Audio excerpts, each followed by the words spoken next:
Giablihan o gibendisyonan ang bagong natapos na CDRRMO Disaster Operation Center, Quezon Extension, niadtong Setyembre 17, dito tupad sa Barangay Health Center sa maong mismo barangay.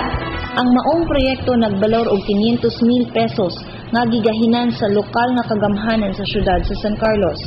Sila si City Mayor Gingo Valmayor Jr. o Vice Mayor Dr. Edgar Quisumbing ang nagputol sa ceremonial ribbon nga sinaksihan nila ni punong Barangay Roberto Tuting sa Barangay Quezon, mga barangay kagawad, mga barangay tanod ug mga pumuluyo.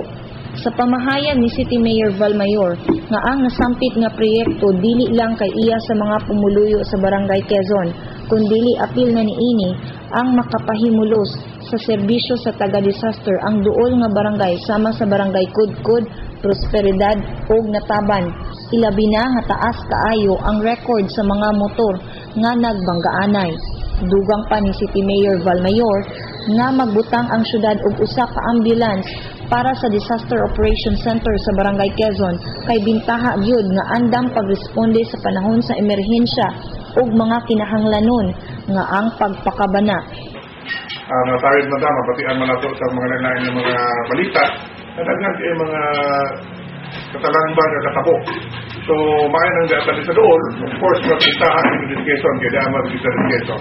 Pili po na ito kay Sintro Quezon, naghan mo na rin, kaya nga building green naman po nilahan. So, ato na lang yung renovate, pinahagit sa disaster funds para magamit na ito. Pero, daghan po kita gidugang mo niya ni-ani, sabi na yun ang ato akong mobility para natin mga salakyan, kung upuli, makakuha sa kambulan sa gitong na makasdan na ito direct. Para sa mga, in kaso mag-yun, kung may kanlanon yun sa labi na gitong may mga disaster. Pero hopefully wala.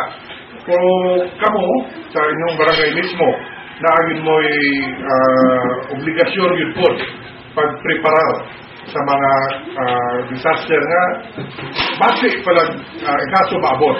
Hopefully again, basi wala. Hopefully wala.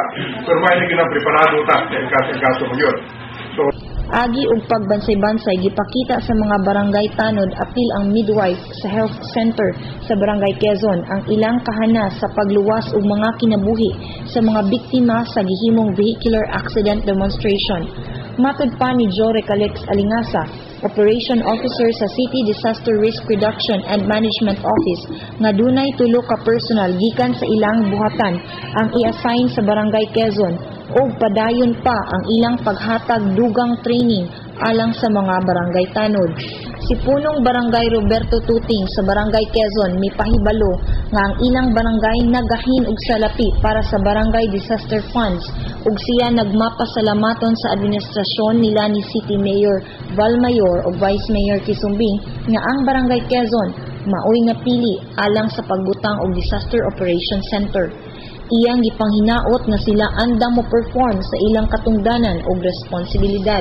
Muna, pasalamat ni sa tuwang city officials na dirin lagi butang sa tuwang barangay ang atuang satellite sa disaster risk. Kaya muna kita ay makabenepisyo direct ang Barangay Quezon. Mao nga ang inyong yun nako kamo sa kinasingkasing ng ako ang mga kauban ng mga public servant sa Barangay Quezon na i-perform nila po ang atong duty of responsibility diri sa atong barangay labi na gyud sa mga accident, vehicular accident matters o uban pa nga mga disaster mga kalabidad na maabot sa atua. Mitambong usab sa maong okasyon sila si Titim Liano sa City Engineering Office ang in-charge sa maong proyekto ug si Boy Librodo ang kanhi punong barangay sa Barangay 3.